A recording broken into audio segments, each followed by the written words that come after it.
يا عبادي الذين أسرفوا على أنفسهم لا تقنطوا من رحمة الله. نعوذ بالله من شرور أنفسنا ومن سيئات أعمالنا، من يهده الله فلا مضل له ومن يضلل فلا هادي له. أشهد أن لا إله إلا الله وحده لا شريك له، وأشهد أن محمدا عبده ورسوله لا نبي بعد، أما بعد. يا أيها الذين آمنوا اتقوا الله حق تقاته ولا تموتن إلا وأنتم مسلمون. يا أيها الناس اتقوا ربكم الذي خلقكم من نفس واحدة وخلق منها زوجها وبث منهما رجالا كثيرا ونساء، واتقوا الله الذي تساءلون به والأرحام إن الله كان عليكم رقيبا. يا أيها الذين آمنوا اتقوا الله وقولوا قولا سديدا يصلح لكم أعمالكم ويغفر لكم ذنوبكم، ومن يطع الله ورسوله فقد فاز فوزا عظيما. أما بعد، فإن أصدق الحديث كتاب الله، وخير الهدي هدي محمد صلى الله عليه وسلم، وشر الأمور محدثاتها، فإن كل محدثة بدعة وكل بدعة ضلالة. Ikhwatal Islam, saudara kaum muslimin, para tetamu Allah rahimani wa rahimakumullah. Alhamdulillah, kita senantiasa bersyukur kepada Allah Subhanahu wa taala yang masih memberikan kepada kita kesempatan untuk bisa berkumpul di dalam masjid Rasulullah sallallahu alaihi wasallam, membacakan ayat-ayat Allah, hadis-hadis Rasulullah sallallahu alaihi wasallam, agar iman kita kepada Allah semakin bertambah, dan demikian juga kecintaan kita kepada Rasulullah sallallahu alaihi wasallam senantiasa mekar yang ada di dalam dada kita. Kemudian salawat beriringkan salam semoga senantiasa tercurahkan ke junjungan alam Nabi kita yang mulia, uswah dan qudwah kita bersama, Muhammad bin Abdullah sallallahu alaihi wasallam. Rasulullah sallallahu alaihi wasallam adalah suri tauladan dalam kehidupan.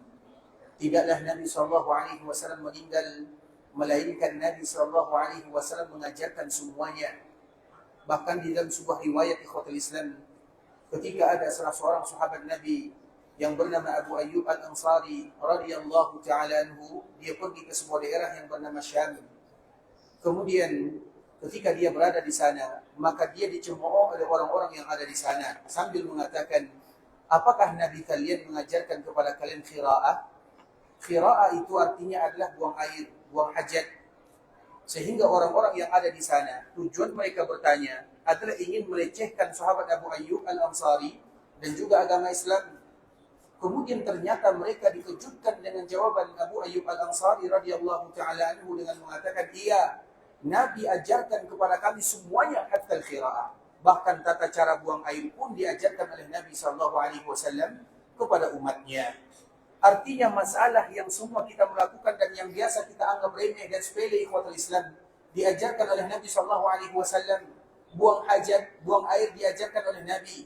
Apa yang harus kita baca, kaki apa, bagaimana kita melangkah, bagaimana kita keluar, apa doanya, semuanya diajarkan oleh baginda Nabi yang mulia sallallahu alaihi wasallam. Apakah mungkin masalah-masalah yang besar dalam agama tidak diajarkan oleh baginda Nabi yang mulia? Apakah masalah muamalah, masalah ibadah, masalah akidah, masalah semuanya? Apakah ada yang tertinggal di dalam agama Islam? Tentu jawabannya tidak. Tidak satu pun dalam agama yang ditinggalkan oleh baginda Nabi yang mulia. Tinggal bagaimana kita menggalinya, menelusurinya, mempelajarinya, memahaminya, selalu mencari. Oleh karenanya ikhwatul Islam, di antara bentuk kasih sayang Rasulullah sallallahu alaihi wasallam kepada kita sebagai umatnya, semuanya diajarkan oleh Rasulullah sallallahu alaihi wasallam. Tinggal bagaimana cara kita untuk menggali bagaimana ajaran yang dibawa oleh Nabi sallallahu alaihi wasallam. Dan dengan itu pula lah ikhwatul Islam, Allah Subhanahu wa taala menurunkan ayat yang mulia yang mana orang-orang Yahudi mereka mengatakan, kalau seandainya ayat ini turun kepada kami bangsa Yahudi, akan kami jadikan hari turunnya ayat ini sebagai hari raya. Mengapa mereka mengatakan yang demikian? Karena mereka tahu bagaimana pentingnya ayat ini. Ayat yang tidak ada pada diri mereka, dan ayat yang juga tidak ada pada agama mereka. Itu ayat yang menyebutkan kepada kita bersama, "Al-yawma akmaltu lakum dinakum wa atmamtu alaikum ni'mati wa raditu lakumul Islam madina." Hari ini aku sempurnakan agamaku untukmu. Kemudian Wa atmamtu 'alaikum ni'mati, dan aku juga sempurnakan nikmat kepadamu, dan aku ridai Islam sebagai agama untuk kalian semua. Seolah-olah Allah Subhanahu wa taala menjadikan kesempurnaan dalam agama, sehingga orang Yahudi ini mengatakan kepada Umar bin Khattab radhiyallahu taala anhu, di dalam ayat kalian, di dalam Al-Quran yang diturunkan kepada Nabi kalian, ada sebuah ayat yang kalau diturunkan kepada kami bangsa Yahudi, akan kami jadikan sebagai hari raya. Kemudian umat pun mengatakan, iya, aku tahu di mana ayat ini diturunkan, di mana Nabi SAW berada, di hari apa ayat ini diturunkan. Ayat ini diturunkan ketika Nabi melaksanakan ibadah haji yang terakhir, yang dikenal dengan Haji Wada'. Kemudian ketika Nabi SAW berada di hari Arafah, yang mana hari Arafah tersebut bertepatan dengan hari Jumat, ketika Nabi berdoa kepada Allah, di saat itulah Allah Subhanahu wa taala menurunkan ayat yang mulia ini. Artinya, itu semua merupakan di antara bentuk kasih sayang Rasulullah SAW kepada kita sebagai umatnya, bahwa Nabi meninggalkan kita di atas cahaya yang telah diberikan oleh Allah Subhanahu wa taala. Tinggal bagaimana kita senantiasa membahas, mengetahui, dan berusaha senantiasa mempelajari agama yang telah ditinggalkan oleh Rasulullah SAW kepada kita bersama. Bahkan itu juga merupakan di antara wasiat Rasulullah SAW kepada kita sebagai umatnya. Dan di antara kewajiban yang tidak boleh kita lalaikan ikhwatul Islam adalah senantiasa mengucapkan salam dan salawat kepada junjungan kita bersama, Nabiur Rahmah, Nabiut Taubah, nama Nabi yang disematkan oleh Allah Subhanahu wa taala kepadanya, yaitu kasih sayang Nabi yang luar biasa kepada umatnya. Maka kita pun ingin membalas bagaimana kita pun mencintai Nabi SAW melebihi dari segala-galanya. Dan di antara bentuk kita mencintai Rasulullah SAW adalah dengan senantiasa mengucapkan salam dan salawat kepada Rasulullah SAW. Allahumma salli ala Muhammad wa ala ali Muhammad kama sallaita ala Ibrahim wa ala ali Ibrahim innaka Hamidum Majid. Allahumma barik ala Muhammad wa ala ali Muhammad kama barakta ala Ibrahim wa ala ali Ibrahim innaka Hamidum Majid. Ikhwatul Islam, saudara kaum muslimin, para tetamu Allah rahimani wa rahimakumullah. Pada kesempatan kali ini kita akan kembali melanjutkan pembahasan yang sebelumnya, yaitu bagaimana Nabi SAW dikebumikan, dan siapa yang menguburkan Nabi SAW, dan di mana pula Nabi SAW dikuburkan. Itulah yang akan kita bahas pada kesempatan kali ini, dan itu merupakan kali terakhir Nabi SAW ada dalam kehidupan dunia. Dan selalu kita menyebutkan ikhwatul Islam, Nabi SAW sudah meninggal. Secara kehidupan dunia, Nabi SAW sudah meninggal. Kemudian Nabi SAW dikuburkan. Ketika Nabi SAW dikuburkan, maka Nabi SAW berbeda kehidupannya. Dan kehidupan Nabi SAW adalah kehidupan barzakhiyah, yang kita kenal dengan alam barzakh. Dan barzakh tidak disebut dengan barzakh kecuali alam ini merupakan alam yang memisahkan antara dunia dengan akhirat, maka disebut dengan alam barzakh. Dan di alam barzakh, Allah Subhanahu wa taala kembali menghidupkan Rasulullah SAW. Sehingga bisa kita mengatakan ikhwatul Islam, secara kehidupan dunia, iya, Nabi dipanggil oleh Allah Subhanahu wa taala. Dan Nabi tidak mungkin lagi datang kepada para sahabatnya, kepada umatnya secara kehidupan dunia. Kenapa demikian ikhwatul Islam? Karena kalau seandainya Nabi bisa kembali dalam kehidupan dunia, maka yang paling pantas dikunjungi oleh Nabi SAW adalah putrinya Fatimah radhiyallahu taala anha. Mengapa demikian ikhwatul Islam? Fatimah satu-satunya putri Nabi SAW yang tersisa. Nabi SAW memiliki 3 orang putra. Semua mereka meninggal ketika mereka masih kecil. Yang pertama bernama Qasim, yang kedua bernama Abdullah. Keduanya meninggal dikala mereka masih kecil, dan mereka dikuburkan di Mekkah Al-Mukarramah.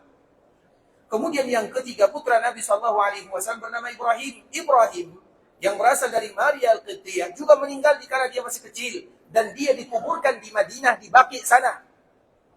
Tinggal putra-putri Nabi SAW. Putri Nabi SAW ada 4. Yang pertama Zainab.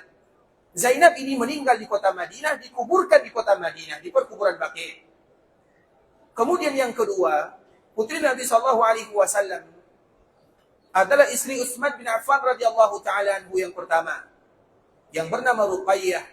Karena Ruqayyah ini merupakan istrinya Utsman bin Affan radhiyallahu taala anhu, dan dia pun meninggal dikala selesai terjadinya perang Badar. Perang Badar terjadi. Kemudian Allah berikan kemenangan kepada kaum muslimin. Ketika Allah berikan kemenangan kepada kaum muslimin, maka di waktu itu jugalah Allah Subhanahu wa taala memanggil putri Nabi yang bernama Ruqayyah. Sehingga dengannya Utsman bin Affan radhiyallahu taala anhu yang merupakan suami daripada Ruqayyah, dia tidak ikut dalam perang Badar karena Nabi yang melarangnya. Kamu tidak usah ikut, kamu jaga putriku Ruqayyah. Karena Ruqayyah sedang sakit. Kemudian Nabi bersama para sahabat yang lainnya, mereka pergi ke Badar.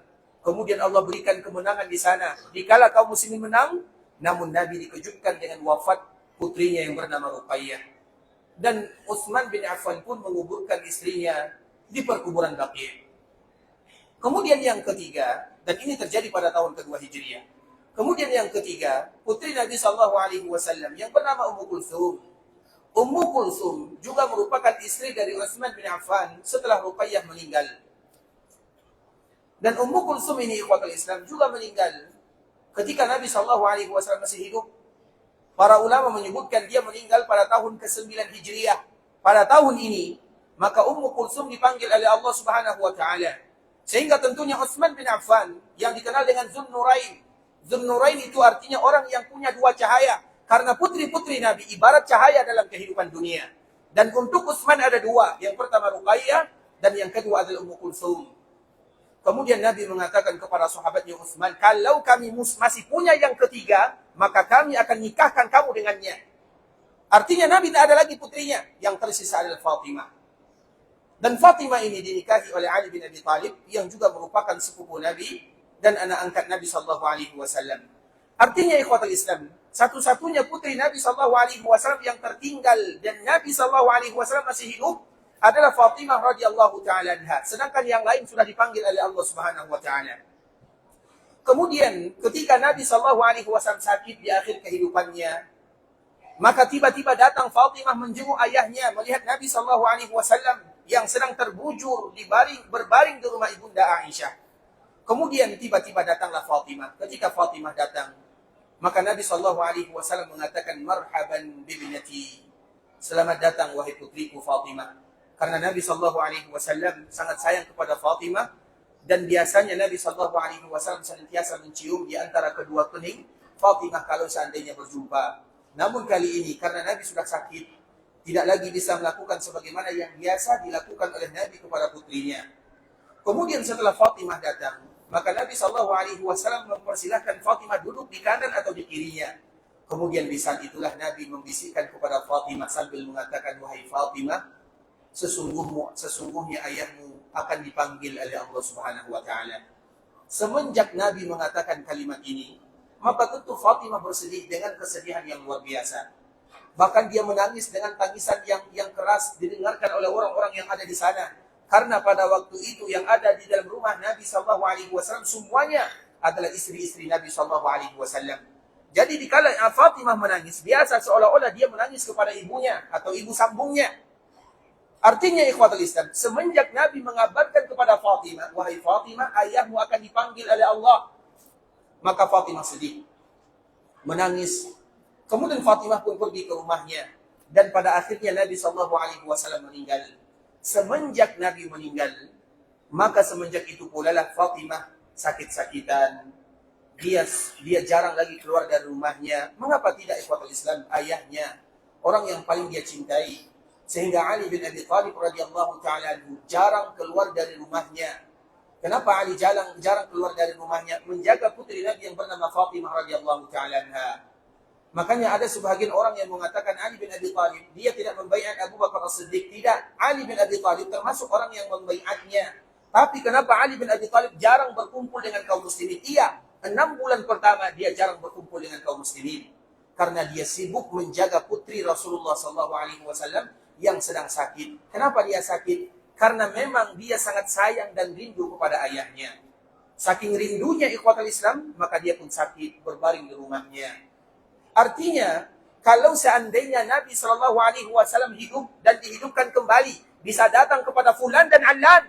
maka yang paling pantas didatangi oleh Nabi SAW adalah putrinya Fatimah radhiyallahu taala anha. Namun tidak pernah Nabi SAW datang kepada putrinya Fatimah. Fatimah sakit 1 bulan, 2 bulan, 6 bulan.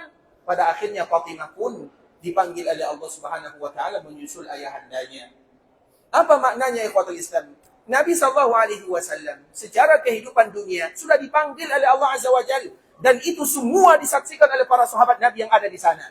Mereka yang menguburkan Nabi SAW, Abu Bakar As-Siddiq, ketika mendengarkan wafatnya Nabi SAW, yang mana pada waktu itu Nabi sudah ditutup mukanya. Ketika Nabi ditutup mukanya, Abu Bakar datang dari Sunah, sebuah tempat yang ada di Kuba, karena di situ salah satu rumahnya. Kemudian dia datang ke sini, masuk ke Masjid Nabawi, dia salat, kemudian dia masuk ke rumah putrinya, dia melihat jasad Nabi yang sudah terbujur kaku terbaring di dalam rumah putrinya, tertutup dengan pakaian. Kemudian dibuka oleh Abu Bakar wajah Nabi. Dikala dibuka, maka Abu Bakar mengatakan, "Tibta hayyan wa mayyitan." Engkau indah dikala engkau hidup ya Rasulullah, dan engkau tetap indah dikala engkau wafat. Artinya dia yakin Nabi SAW sudah dipanggil oleh Allah Subhanahu wa taala, sudah wafat. Dalam kehidupan dunia, Nabi SAW sudah wafat. Tidak ada lagi istilahnya Nabi SAW masih hidup. Iya, Nabi hidup, tapi bukan kehidupan duniawiyah. Nabi hidup dalam kehidupan barzakhiyah. Bagaimana bentuknya? Allahu a'lam, kita tidak tahu. Karena Allah tidak pernah memberitahukan kepada kita bagaimana kehidupan barzakhiyah. Demikianlah ikhwatul Islam. Makanya Allah Subhanahu wa taala sendiri yang menyebutkan, "Afa immitta." Kalau seandainya engkau meninggal. Allah menyebutkan kepada Nabi di dalam surah Al-Anbiya, "Afa immitta." Apa arti mitta? Mitta itu diambil dari fi'il madhi. Artinya betul-betul memastikan kamu sudah meninggal. Afahumul khalidun. Kalau engkau meninggal, wahai Muhammad, apakah mereka akan kekal? Artinya kalau Nabi meninggal, apakah ada orang selain Nabi yang akan kekal tinggal dalam kehidupan dunia? Kalau seandainya ada orang yang kekal tinggal dalam kehidupan dunia, maka Nabi yang paling pantas tinggal di dunia. Tapi hukum Allah tidak akan berubah. Semua makhluk yang bernyawa akan bertemu dengan Allah Subhanahu wa taala. Maka ayat ini disebutkan kullu nafsin za'iqatul maut. Yang bernyawa, yang bernafas, yang ada nafasnya, yang ada nafsinya, pasti akan merasakan yang namanya kematian. Dan ayat ini terkhusus untuk baginda Nabi yang mulia sallallahu alaihi wasallam. Begitu juga Allah Subhanahu wa taala menyebutkan di dalam surah Az-Zumar, "Innaka mayyitun wa innahum mayyitun." Wahai Muhammad, sesungguhnya Allah awali dengan kalimat takkid, inna. Inna itu artinya sungguh. Kemudian ka, dhamir untuk mukhatab. Innaka, engkau pasti mayyit. Mayyit itu artinya mayyit, meninggal. Wa innahum mayyitun, dan mereka pun akan meninggal. Ayat ini yang dibaca oleh Abu Bakar As-Siddiq ketika Nabi meninggal, artinya untuk memastikan para sahabat Nabi bahwa Nabi betul-betul sudah dipanggil oleh Allah Subhanahu wa taala. Karena memang ketika mereka mendengarkan Nabi wafat, dipanggil oleh Allah, sulit rasanya untuk mempercayainya. Secepat itukah Nabi SAW dipanggil oleh Allah? Mereka tidak percaya. Dan salah satunya adalah Umar bin Khattab. Dia pun bersumpah dengan mengatakan, "Wallahi ma mata Rasulullah sallallahu alaihi wasallam." Demi Allah, Nabi tidak wafat. Kata Umar bin Khattab radhiyallahu ta'ala anhu. Itu yang selalu dibilang oleh Umar bin Khattab sampai Abu Bakar datang untuk menyebutkan fakta yang sebenarnya bahwa Nabi betul-betul sudah tiada. Nabi sudah meninggal secara kehidupan dunia. Maka Allah pun mengatakan, atau Abu Bakar pun mengatakan, membacakan firman Allah, "Wa ma Muhammadun illa rasulun qad khalat min qablihi rusul. Afa immat au qutila inqalabtum ala aqabikum." Nabi Muhammad itu sama dengan nabi-nabi sebelumnya. Kalau nabi sebelumnya mereka meninggal, begitu juga dengan Nabi Muhammad SAW juga akan meninggal.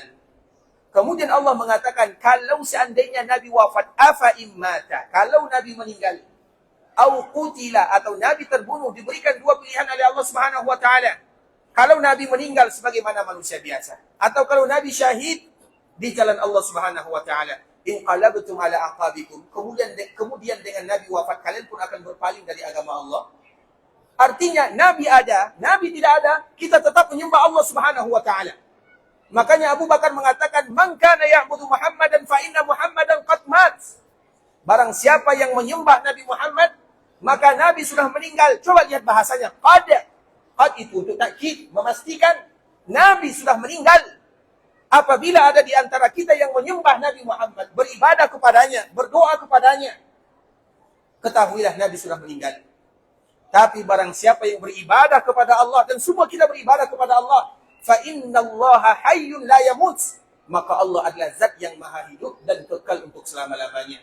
Artinya apa? Nabi adalah utusan Allah. Sebagaimana utusan yang lainnya meninggal kembali kepada Allah, maka Nabi pun akan kembali kepada Allah. Namun agama Allah akan kekal untuk selama-lamanya.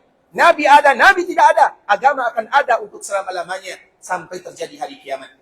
Sehingga dengannya ikhwatul Islam, para ulama menyebutkan Nabi SAW sudah meninggal secara kehidupan dunia. Karena alam kita ini ada 4. Yang pertama alam dikala kita berada di rahim. Yang kedua alam dikala kita berada di dunia. Yang ketiga alam dikala kita berada di alam barzakh. Yang keempat dikala kita berada di alam akhirat. Antara satu alam dengan alam berikutnya adalah alam yang berbeza. Kita tidak pernah tahu bagaimana kehidupan kita di dalam rahim ibu kita. Kita tidak tahu, padahal itu masih dalam kehidupan dunia. Begitu juga kita juga tidak akan tahu bagaimana dikala kita berada dalam kehidupan alam barzakh.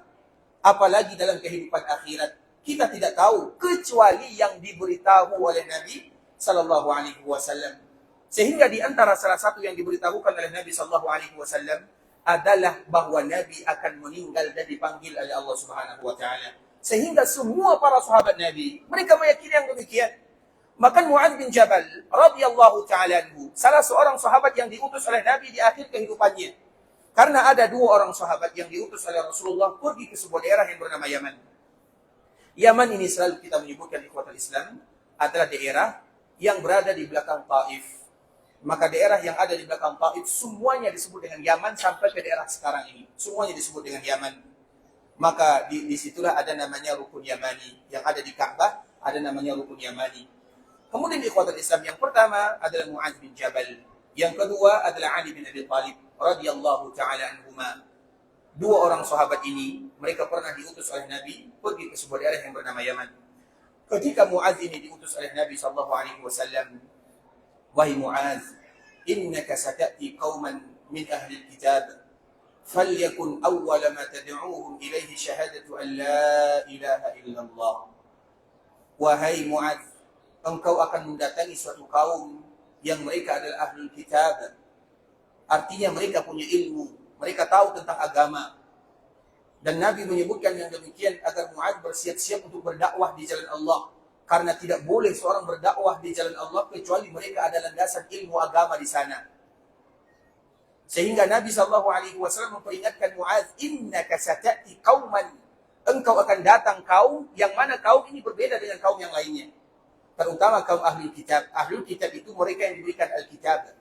Dan tidaklah disebutkan ahli kitab di dalam Al-Quran ataupun hadis Nabi, melainkan maksudnya adalah al-Yahudi wal Nasara.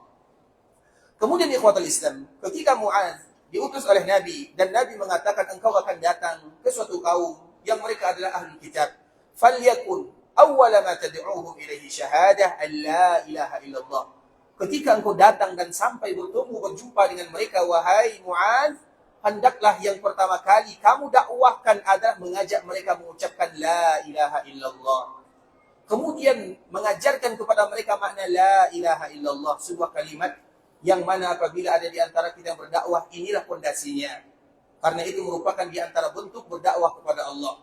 Kemudian ikhwatul Islam, baru Nabi mengatakan kalau mereka menjawabnya, mengiyakannya, mengucapkannya, mengamalkannya, maka katakan kepada mereka bahwa ada kewajiban salat. Kalau mereka melakukannya, katakan kepada mereka ada kewajiban zakat. Kemudian disebutkan oleh Nabi rangkaian-rangkaian di dalam berdakwah di jalan Allah Subhanahu wa taala. Kemudian setelah Nabi mengajarkan sedikit tentang bagaimana tata cara berdakwah kepada sahabat Mu'adz bin Jabal radhiyallahu taala anhu, maka Nabi pun mengatakan, wahai Mu'adz, la'allaka, kemungkinan. Dan kita harus tahu kalimat la'alla di dalam Al-Quran ataupun hadis Nabi, la'allakum tattaqun, la'allakum tuflihun, artinya sesuatu yang pasti. Seperti misalnya firman Allah di dalam masalah puasa, ya ayyuhalladzina amanu kutiba alaikumus shiyam kama kutiba alal ladzina min qablikum la'allakum tattaqun, supaya kalian bertakwa. Abdullah bin Abbas radhiyallahu ta'ala mengatakan kalimat supaya di dalam Al-Quran ataupun di dalam hadis Nabi menunjukkan sesuatu yang pasti. Artinya kalau kalian betul-betul beribadah, pasti kalian mendapatkan keberuntungan. Pasti kalian menjadi orang yang bertakwa. Begitu juga dengan hadis Nabi. La'alla, kemungkinan. Artinya pasti. Apa kata Nabi kepada sahabat Muaz? Kemungkinan kamu tidak akan lagi bersua denganku, wahai sahabatku.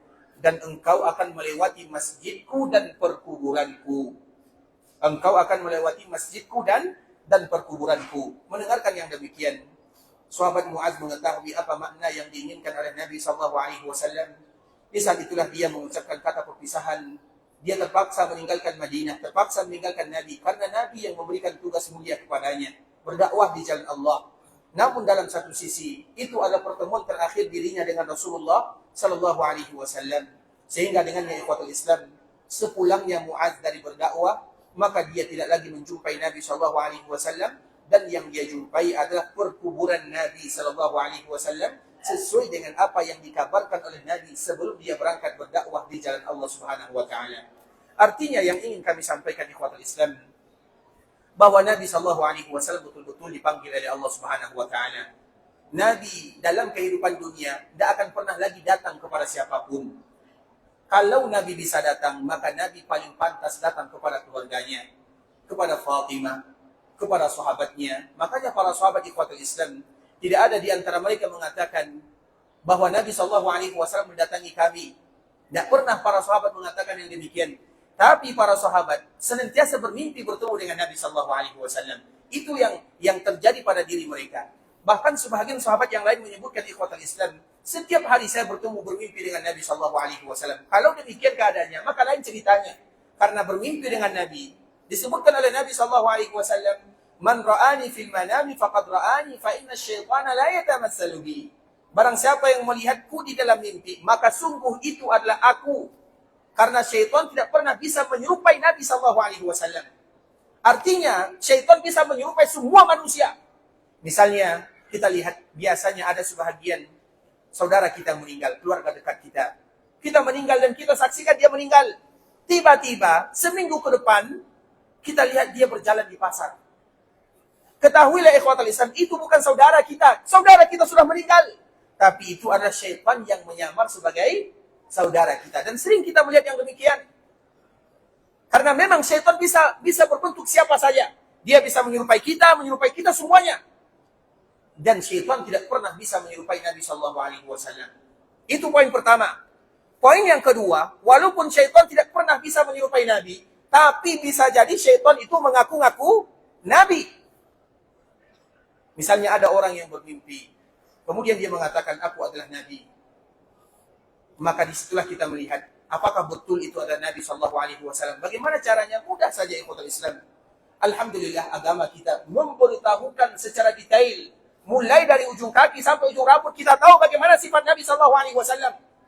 Kalau ada yang mengatakan saya melihat Nabi, bagaimana bentuknya?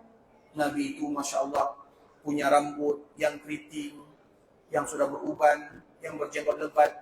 Ketahuilah dia bukan Nabi SAW. Karena Nabi tidak ada ubannya. Contoh, atau kalau ada yang melihat Nabi SAW, bagaimana Nabi SAW? Karena pernah ada ikhwatul Islam, ada yang bermimpi bertemu dengan Nabi, kemuliaan dari Allah. Tapi tidak semuanya bisa. Tapi tidak semua juga yang mengatakan mimpi bertemu dengan Nabi itu benar. Harus dicocokkan sesuai dengan sifat-sifat Nabi. Ada mengatakan saya bertemu dengan Nabi SAW. Bagaimana bentuknya? Dia tidak ada rambutnya, juga tidak ada jenggotnya. Dan dia memakai baju jas, pakai dasinya juga. Maka sudah pasti itu bukan Nabi SAW. Artinya ikhwatul Islam, iya, orang yang bertemu dengan Nabi, bermimpi dengan Nabi, maka dia melihat Nabi sesuai dengan sifat dan ciri-ciri Nabi itu sendiri yang disebutkan oleh para ulama di dalam kitab-kitab hadisnya. Salah satunya adalah Al-Hafiz Abu Isa At-Tirmidzi rahimahullahu ta'ala, yang dia memiliki sebuah kitab yang sangat mulia yang berjudul Syama'ilun Nabi, atau yang kita kenal dengan Syama'il Al-Muhammadiyah, yaitu bagaimana semua sifat Rasulullah SAW. Artinya ikhwatul Islam, Nabi secara kehidupan dunia sudah dipanggil oleh Allah. Kemudian Nabi berpindah alamnya kepada alam barzakh. Dan para ulama mereka juga berbeda. Di alam barzakh Nabi hidup, iya, karena Nabi sendiri yang menyebutkan Nabi hidup. Tapi bagaimana Nabi hidup kita tidak tahu. Kehidupan Nabi di alam barzakh berbeda dengan kehidupan Nabi di alam dunia. Bahkan para ulama mereka juga membahas ikhwatul Islam, apakah Nabi antara ruh dengan jasadnya kembali disatukan oleh Allah Subhanahu wa taala? Sebahagian para ulama menyebutkan bahwa Nabi dipisahkan oleh Allah Subhanahu wa taala antara ruh dan jasadnya. Mengapa demikian? Karena ada sebuah hadis ikhwatul Islam. Sebuah hadis yang menyebutkan apabila ada seorang umat yang bersolawat kepada Nabi SAW, maka Allah akan mengembalikan ruh Nabi kepada jasadnya. Kemudian dikala ruh ini dikembalikan di jasadnya, maka Nabi akan menjawab salam mereka yang tadi menjawab atau mengucapkan solawat kepada Rasulullah SAW. Kita ulang lagi ikhwatul Islam. Di antara salah satu kemuliaan mereka yang menyampaikan salam dan solawat kepada Nabi, bahwa ruh Nabi akan dikembalikan oleh Allah kepada jasadnya untuk menjawab dan membalas mereka yang mengucapkan salam dan mereka yang mengucapkan salawat kepada Nabi. Bagaimana caranya Allahu a'lam? Karena ini adalah alam barzakh, tapi itu merupakan hadis Nabi SAW. Artinya Allah kembalikan ruhnya. Para ulama menyebutkan kalau Allah kembalikan ruhnya, berarti hukum asalnya Nabi SAW dipisahkan oleh Allah Subhanahu wa taala antara ruh dan jasadnya. Dan Allah senantiasa mengembalikan ruh Rasulullah SAW terutama untuk membalas, menjawab salam dan salawat. Dan kita tahu umat Nabi SAW yang mereka senantiasa dianjurkan untuk mengucapkan salam dan salawat kepada Rasulullah SAW. Dan setiap kali kita mengucapkan salam dan salawat kepada baginda Nabi tercinta Muhammad bin Abdullah, maka setiap itu pula lah Nabi akan kembali menjawab salam dan salawat yang kita bacakan. Oleh karenanya ikhwatul Islam, Nabi SAW dipanggil oleh Allah Subhanahu wa taala secara kehidupan dunia, namun Nabi SAW tetap hidup di dalam kehidupan barzakhiyah. Makanya dalam sebuah riwayat yang dibawakan oleh Anas bin Malik radhiyallahu taala anhu, dikeluarkan oleh Imam Abu Ya'la, al-anbiya, sesungguhnya para nabi, bukan hanya Nabi SAW saja, ahya, mereka itu hidup dalam perkuburannya. Yusallun, mereka pun dalam keadaan melaksanakan salat. Salat itu artinya banyak. Dan salah satu artinya secara umum adalah berdoa. Artinya apa ikhwatul Islam? Hadis ini terlepas daripada perbedaan para ulama, namun mereka menyebutkan bahwa para nabi dan termasuk dalamnya adalah Rasulullah SAW, mereka hidup dalam perkuburannya, namun bagaimananya kita tidak tahu.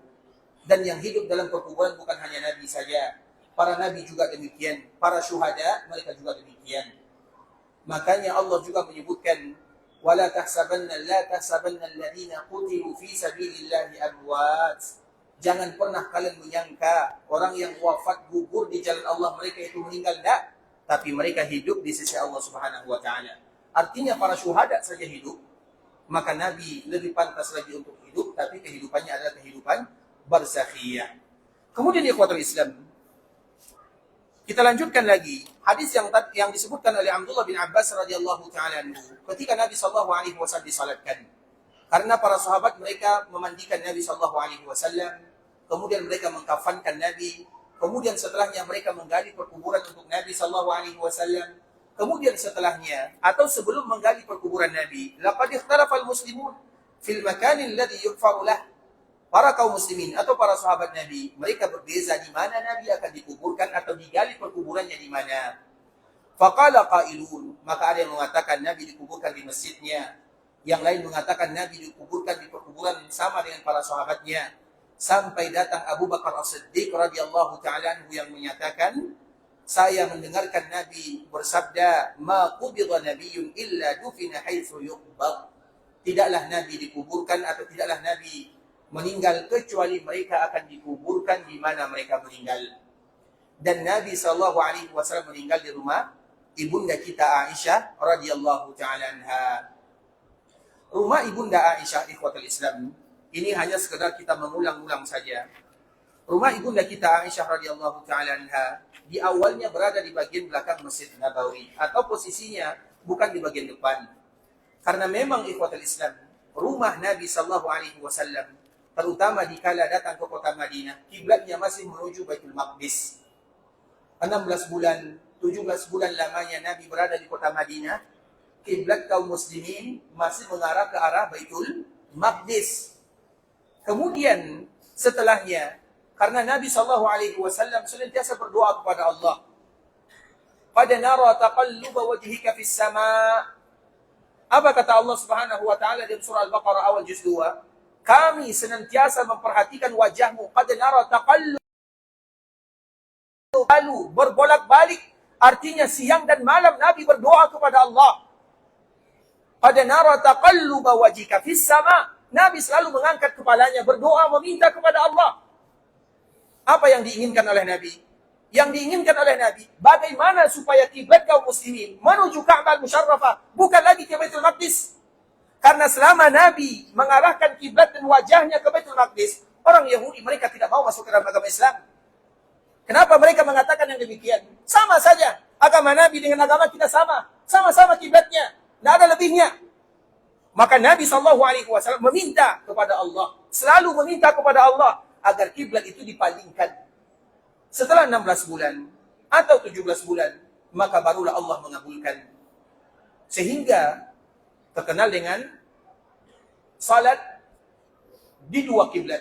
Baik itu di Masjid Nabawi, di Masjid Quba, di Masjid Qiblatain, atau di seluruh masjid yang ada di kota Madinah. Sehingga sebagian para ulama menyebutkan Qiblatain itu ikhwatul Islam adalah nama yang boleh disematkan kepada semua masjid yang ada di kota Madinah. Masjid Nabawi juga disebut dengan Qiblatain. Masjid Quba juga disebut dengan Qiblatain.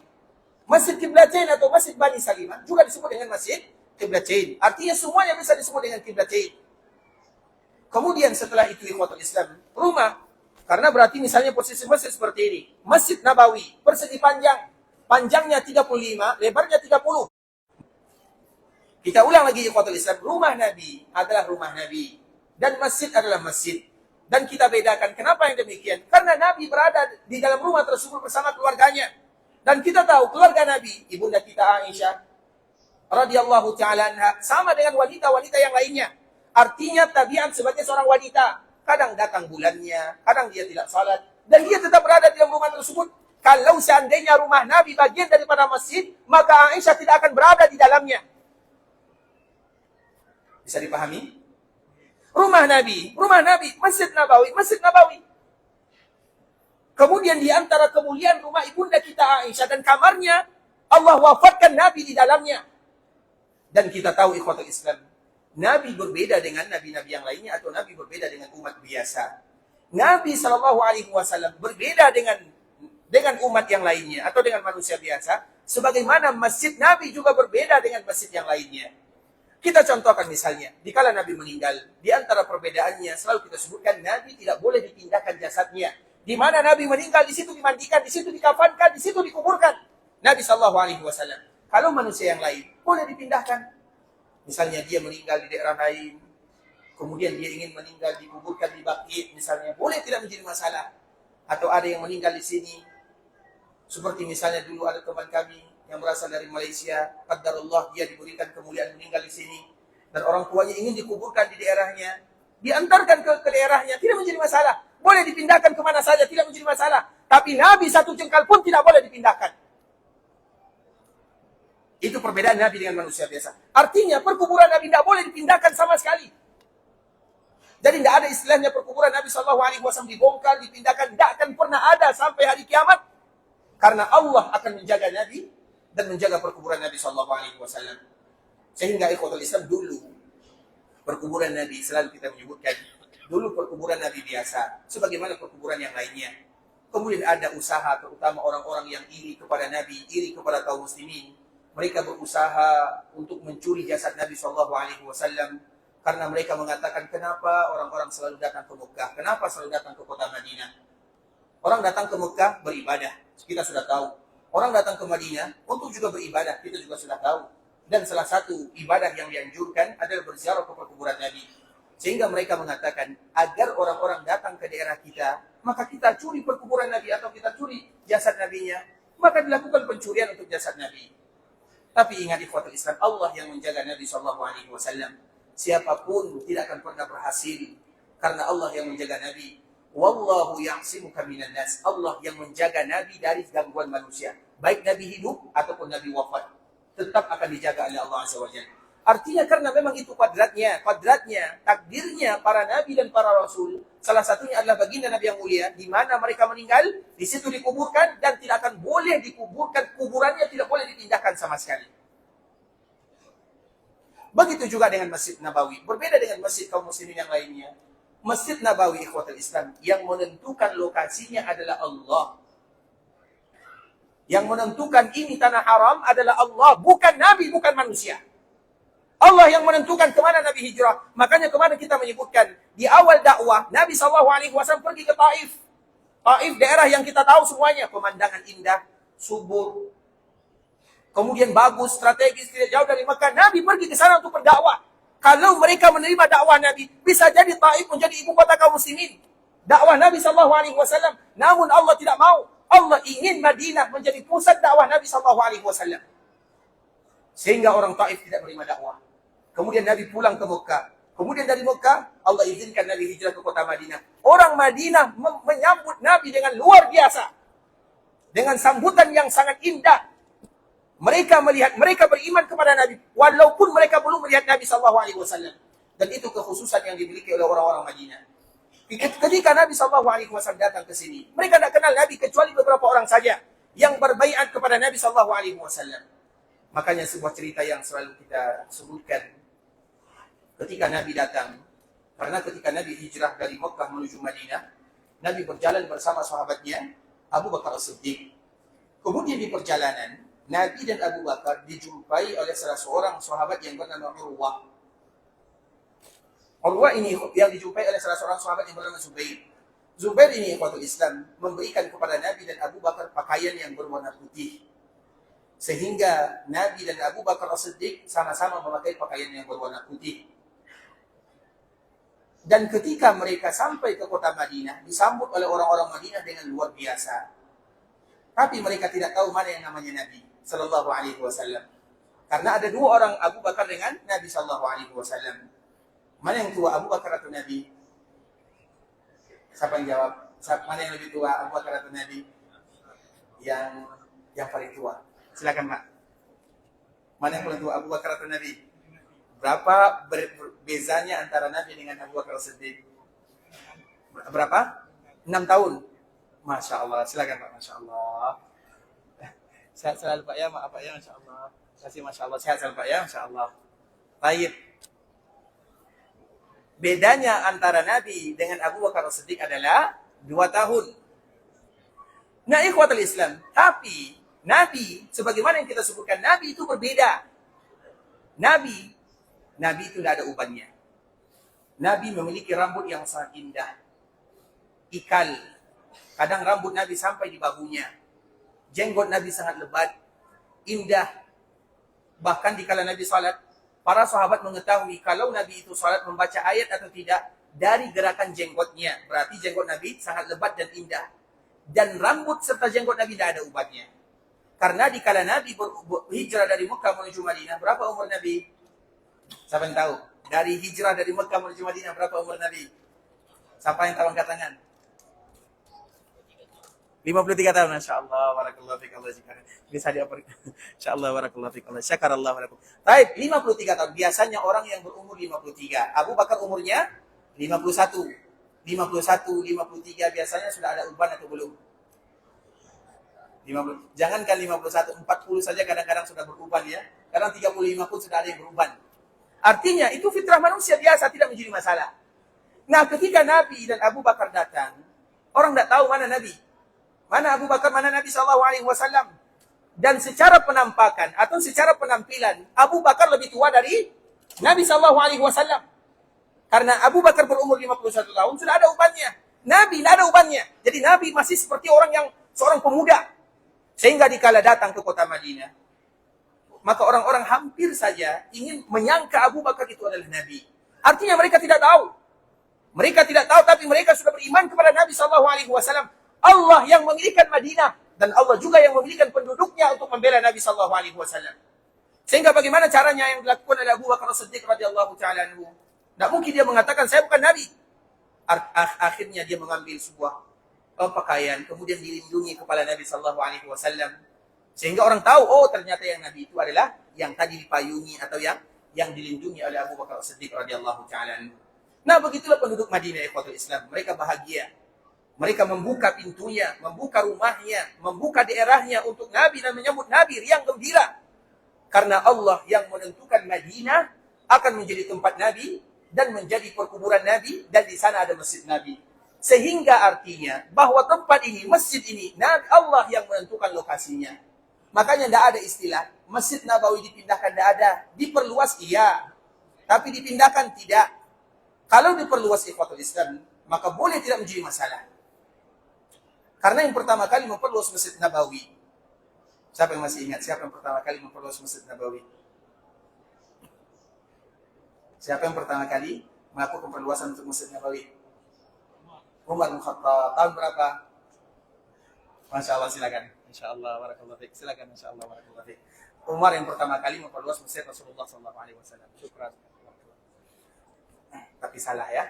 Baik, yang pertama kali memperluas Masjid Nabawi adalah, nah, siapa yang tahu?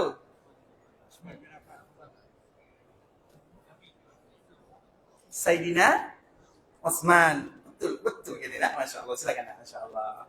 Tadi ikhwatul Islam, yang pertama kali memperluas Masjid Nabawi adalah Nabi itu sendiri. Masya Allah, berarti salah ini ya, Masya Allah. Yang memperluas Masjid Nabawi yang pertama kali, Masya Allah, nah, silakan nak. Masya Allah, makasih nak ya, Masya Allah. Yang pertama kali memperluas Masjid Nabawi adalah Nabi itu sendiri. Nabi yang pertama kali memperluas Masjid Nabawi. Artinya, kalau ada orang yang memimpin, kemudian mereka ingin memperluas Masjid Nabawi, tidak menjadi masalah, karena Nabi sudah mencontohkannya. Kalau dipindah, tidak. Kalau diperluas, iya. Bahkan ada sebuah riwayat ikhwatul Islam, walaupun riwayat ini riwayat yang dhaif secara sanad, disebutkan oleh Umar bin Khattab radhiyallahu taala anhu, kalau seandainya Masjid Nabawi ini sampai ke daerah Yaman sana diperluas, maka semuanya akan dinamakan dengan Masjid Nabawi. Artinya Masjid Nabawi ini seberapa luas pun akan diperluas, semuanya akan dinamakan Masjid Nabawi. Kalau dinamakan Masjid Nabawi, maka siapapun yang sholat di dalamnya akan mendapatkan pahala. Sehingga yang ada di luar sana termasuk masjid atau tidak? Masuk atau tidak? Betul nih, termasuk masjid. Biasanya kita melangkah kaki kanan itu dari mana? Dari pagar sini atau pagar sana? Pintu sini atau pagar sana? Kita baca doa masuk masjid. Di mana? Di pagar sana atau di pintu sini? Sini. Berarti yang luar nggak masuk ya? Pagar luar ya? Baca doa ya? Artinya ikhwatul Islam, kalau kita mengatakan yang bagian luar itu adalah Masjid Nabawi, masuk di pagar itu kita baca doa. Masuk di pagar itu kita mendahulukan kaki kanan, jangan di sini. Kalau di sini berarti kita menganggap yang di luar tidak bagian masjid. Masjid Nabawi, paham? Tadi ikhwatul Islam, artinya masjid ini Allah yang menentukan lokasinya di mana, tidak boleh dipindah sama sekali. Kalau masjid kaum muslimin, misalnya ada masjid kita, kemudian dikala kita bangun, tiba-tiba ada perluasan jalan. Atau ada proyek dari pemerintah, misalnya ini dibangun apa, masjid kalian akan dibongkar, ditindahkan ke tempat yang lain. Boleh atau tidak? Boleh atau tidak? Tidak menjadi masalah. Masjid kita dimanapun berada, ada bangunannya, itu tetap disebut dengan masjid, dimanapun berada. Tapi Masjid Nabawi tidak akan pernah boleh. Artinya Nabi berbeda dengan kita. Masjid Nabi juga berbeda dengan masjid kita. Nah, Nabi SAW dikuburkan di rumah ibunda kita Aisyah. Nabi tidak pernah dikuburkan di dalam masjidnya. Bisa dipahami? Nabi tidak pernah dikuburkan. Maka ingat, itu adalah Nabi SAW, bukan kita. Perkuburan itu tidak ada masalahnya. Tapi Nabi, makanya kemarin kita menyebutkan banyak hal-hal yang membedakan antara Nabi dengan kita. Cara memandikan Nabi berbeza. Cara mengkafankan Nabi juga demikian. Di mana Nabi dikuburkan juga demikian. Banyak perbedaan Nabi dengan kita. Banyak sekali. Dan salah satunya adalah perkuburan Nabi tidak boleh dipindahkan. Di mana Nabi wafat, di situ wajib dikuburkan. Masjid Nabawi tidak boleh dipindahkan. Perkuburan Nabi juga tidak boleh dipindahkan. Dan hukum asalnya Nabi wafat di rumah ibunda kita Aisyah. Dan rumah Aisyah bukan bagian daripada Masjid Nabawi. Kemudian pada tahun 77 Hijriah ikhwatul Islam, ada sebahagian yang memasukkan kamar Aisyah ini menjadi bagian daripada masjid. Tapi kamar ini tetap dilindungi ikhwatul Islam, makanya diberikan misalnya ini perkuburan Nabi SAW. Ini anggaplah ibarat kamar Aisyah. Kemudian diletakkan pagar di sini, kemudian dimiringkan agak seperti segitiga untuk menjaga perkuburan Nabi SAW. Karena memang perkuburan Nabi bukan bagian daripada masjid, dan hukum asalnya antara perkuburan dengan masjid dua hal yang berbeza. Antara masjid dengan perkuburan dua hal yang berbeza. Ustaz, bukankah Nabi dikuburkan di dalam masjid? Tidak pernah Nabi dikuburkan di dalam masjid. Nabi dikuburkan di rumah Aisyah. Kalaupun kita mengatakan Nabi dikuburkan di dalam masjid, itu Nabi. Kita siapa?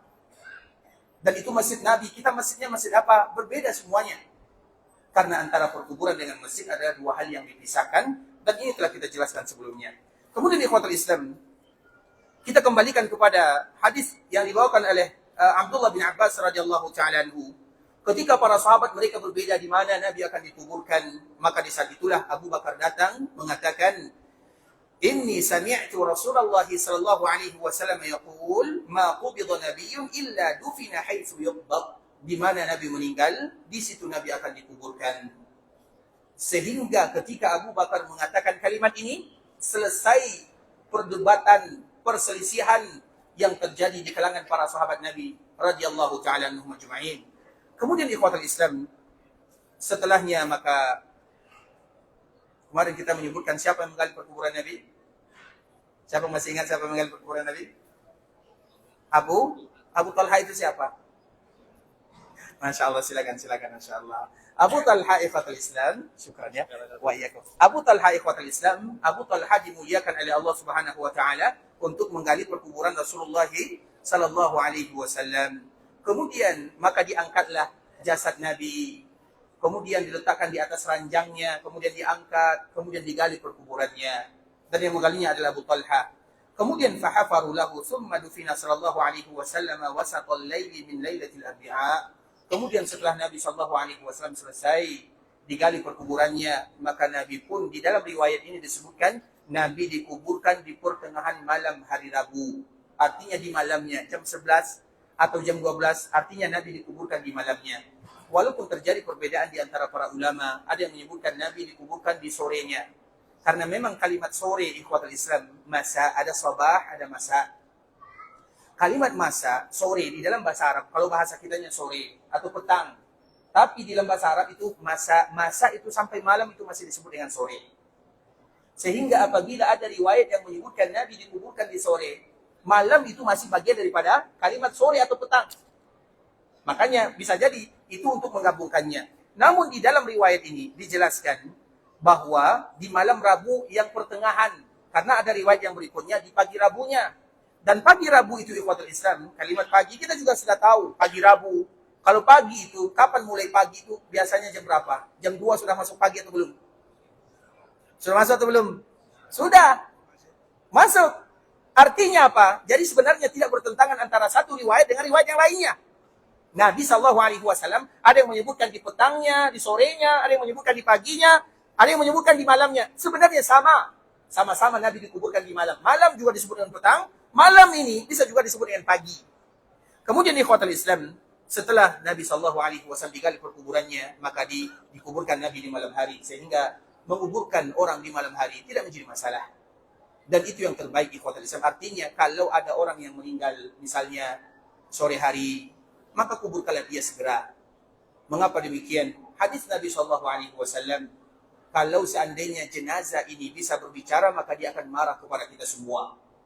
Karena mereka ingin mengambil pahala yang telah mereka lakukan. Karena ikhwatul Islam, orang-orang yang beriman, ketika mereka meninggal, mereka tidak sabar. Dan inilah momennya di mana boleh kita tidak sabar. Kalau di dunia, mesti kita sabar. Tapi kalau untuk menerima pahala, boleh kita untuk tidak sabar. Dan salah satu ketidaksabaran yang dipuji adalah ketidaksabaran orang yang meninggal untuk mendapatkan balasan dari Allah Subhanahu wa taala. Terutama orang-orang yang baik. Makanya kalau mereka bisa berbicara, mereka akan marah kepada kita semua. Kenapa kalian memperlambat perkuburanku? Kalau ada di antara saudara kita meninggal, langsung segera kuburkan Ustaz. Masih ada anaknya yang ditunggu, ada keluarganya yang jauh. Iya, keluarganya nanti biarkan datang, mereka tidak menjadi masalah. Jangan gara-gara keluarga kita korbankan mereka yang sudah meninggal. Kita harus muliakan mereka. Dan di antara bentuk memuliakannya, dipersegerakan perkuburannya. Sedangkan mereka yang terlambat datang, jauh rumahnya, bisa jadi salat, nanti bisa mereka melaksanakan salat yang berikutnya. Artinya kita, di antara bentuk kasih sayang atau di antara bentuk kita memuliakan mereka yang sudah meninggal dipersegerakan perkuburannya walaupun kadang-kadang itu di malam hari. Makanya banyak riwayat yang menyebutkan sebagian para sahabat dikuburkan di malam hari. Artinya agar mereka langsung mendapatkan pahalanya. Kalau ditunggu di pagi hari, tunggu lagi ini, betapa zalimnya kita kepada saudara kita yang sudah meninggal. Mereka tidak mau karena mereka ingin mendapatkan pahala dari Allah Subhanahu wa taala. Kemudian ikhwatul Islam, wa nazala fi hufratihi Ali bin Abi Thalib wal Fadl bin Abbas wa Qutham akhuhu Syukran maula Rasulullah sallallahu alaihi wasallam. Kemudian mereka yang menguburkan Nabi sallallahu alaihi wasallam, mereka yang turun ke perkuburan, mereka yang mengambil jasad Nabi adalah mereka juga yang memandikan Nabi, mereka juga yang mengkafankan Nabi, dan mereka juga yang menjaga Nabi dikala Nabi sakit. Ada yang masih ingat? Siapa yang menjaga Nabi dikala Nabi sakit? Siapa yang memandikan Nabi? Siapa yang mengkafankan Nabi? Kalau kita tidak ingat, berarti besok kita ingatkan lagi insyaAllah ta'ala. Tadi ikhwatal Islam, saudara kaum muslimin, para tetamu Allah rahimani wa rahimakumullah. Ini merupakan di antara sedikit sejarah Rasulullah SAW, bagaimana Nabi SAW dikuburkan di kota Madinah, kota yang dicintai oleh Rasulullah SAW, yang wajib pula hukumnya umat-umat Nabi atau umat Nabi mencintai kota yang dicintai oleh Nabi. Sehingga di antara salah satu nama kota Madinah adalah Al-Habibah. Madinah itu banyak sekali namanya. Sebahagian mengatakan lebih daripada 94. Yang lain mengatakan lebih daripada 95. Yang mengatakan lebih daripada 100. Nama kota Madinah banyak sekali. Di antara salah satu nama kota Madinah adalah Al-Habibah. Dan semakin banyak nama, itu menunjukkan semakin banyak pula kemuliaan yang ia miliki. Nah, Madinah memiliki banyak nama, dan setiap nama diambil dari ayat Allah ataupun hadis dari Rasulullah sallallahu alaihi wasallam. Dan salah satu nama kota Madinah adalah Al-Habibah. Kita tahu apa arti Al-Habibah? Habibah, habibati. Panggilan kasih sayang kepada keluarga. Anti habibati, habibati. Dan itu pula panggilan untuk kota Madinah. Diambil dari hadis Nabi sallallahu alaihi wasallam, Allahumma habbib ilaina al-Madinah ka hubbina Makkah atau asyad. Di dalam riwayat yang lain ditambah wasahihha. Ya Allah, tanamkan kecintaan kepada kami terhadap kota Madinah sebagaimana kami mencintai Makkah, atau kecintaan kami terhadap kota Madinah melebihi kecintaan kami terhadap kota Makkah. Wasahihha artinya jadikan kota Madinah kota yang sehat. Karena memang kota Madinah sebelumnya adalah kota yang tidak sehat, banyak wabahnya. Maka Nabi berdoa kepada Allah, ya Allah, tanamkan kecintaan kepada kami terhadap kota Madinah sebagaimana kami cinta Makkah. Artinya sebagaimana kita mencintai Makkah, wajib sedemikian pula lah kita mencintai Madinah. Au asyad. Nah, au ini banyak makna yang disebutkan oleh para ulama. Pilihan atau lebih. Apapun itu ikhwatul Islam, tapi yang bisa kita ambil, ya Allah, jadikan kami mencintai Madinah melebihi kecintaan kami terhadap kota Makkah. Maka dari sinilah sebagian para ulama menyebutkan di antara kemuliaan Madinah itu banyak sekali. Salah satunya cinta kepada kota Madinah tidak sama dengan cinta kita kepada kota Makkah. Kenapa demikian? Kota Madinah ini kota yang namanya disandarkan kepada Nabi sallallahu alaihi wasallam. Dan cukuplah sebuah kemuliaan yang dimiliki oleh kota Madinah ketika dia tidak punya nama kecuali sandarannya kepada manusia yang mulia. Maka disebut dengan kota Rasulullah sallallahu alaihi wasallam. Nabi menyandarkan kalimat Madinah kepada dirinya. Wa barik lana fi madinatina. Ya Allah, berikan keberkahan terhadap kota Madinah kami. Dan kalimat kami untuk ta'zim artinya, ya Allah, jadikan kotaku ini adalah kota yang berkah. Nabi sandarkan kepada dirinya. Maka Madinah tidak ada nama kecuali disandarkan kepada Nabi yang mulia. Apabila kotanya disandarkan kepada manusia yang mulia, maka sudah barang tentu sebagaimana manusianya yang termulia yaitu Muhammad bin Abdullah, maka kotanya pun menjadi kota yang termulia. Jadi kota yang paling mulia di dunia, Mekah dan Madinah. Kemudian yang ada di Baitul Maqdis sana. Kemudian sebahagian ulama menambah dengan yang ada di Bukit Tursina. Tidak ada lagi kota yang lain yang diberikan pujian secara khusus. Iya, ada kota-kota yang lain disebutkan secara umum oleh Nabi SAW. Tapi yang paling penting atau yang paling jelas, kota Madinah adalah kota Nabi, kota yang dimuliakan oleh Allah Subhanahu Wa Taala. Dan semoga dengan kita berada di kota Madinah, kita mendapatkan kemuliaan dan kita pun mendapatkan keberkahan sebagaimana mulianya kota Madinah dan sebagaimana berkahnya kota Madinah. Ikhwatul Islam, saudara kaum muslimin, para tetamu Allah rahimani wa rahimakumullah. Sampai di sini pembahasan yang bisa kami jelaskan. Yang benar dari Allah Subhanahu wa taala, yang salah sudah pasti dari diri kami pribadi. karena kurangnya ilmu kami, karena kebodohan, kejahilan, dan kesilapan kami. Kami mohon dimaafkan kalau ada kata-kata yang kurang benar, kata-kata yang kurang tepat, kalimat-kalimat yang salah kami di dalam menyampaikannya, atau kalimat yang kurang pas kami di dalam memaparkannya, kami mohon dimaafkan. Dan kita selalu berharap kepada Allah Subhanahu wa taala agar Allah Subhanahu wa taala ampunkan dosa kita bersama, agar Allah ampunkan dosa orang tua kita. Kalau ada di antara mereka yang masih hidup, semoga Allah panjangkan umurnya dalam rangka beribadah kepada Allah. Kalau ada di antara orang tua kita yang sudah meninggal, semoga Allah ampunkan dosanya, rahmati dirinya, dan Allah jadikan perkuburan mereka taman di antara taman-taman surga. Semoga Allah ampunkan dosa saudara-saudari kita, keluarga kita, masyarakat kita, alim ulama kita, para guru-guru kita, dan orang-orang yang pernah berbuat baik kepada kita bersama. Kalau ada di antara kita yang ingin pergi ke Mekah untuk beribadah, semoga Allah menerima semua amal ibadahnya. Allah kabulkan doa dan permintaannya. Allah jadikan umrahnya adalah umratan mabrurah, wa sa'yan mashkura, wa damban maghfura. Kalau ada di antara kita yang ingin pulang ke kampung halaman, meninggalkan tanah haram, semoga Allah mudahkan perjalanannya, Allah lancarkan urusannya, Allah kembali kumpulkan mereka bersama keluarganya dalam keadaan sehat walafiat, dan semoga mereka senantiasa diberikan rezeki untuk beribadah di tanah haram Makkah dan Madinah. Kita tutup dengan mengucapkan la kafaratul majlis, subhanakallahumma bihamdika asyhadu an la ilaha illa anta astaghfiruka wa atubu ilaik. Wa sallallahu wa sallim ala nabiyyina wa habibina wa khalilina wa sayyidina Muhammadin wa ala alihi wa sahbihi wa sallam tasliman katsira. Assalamualaikum warahmatullahi wabarakatuh.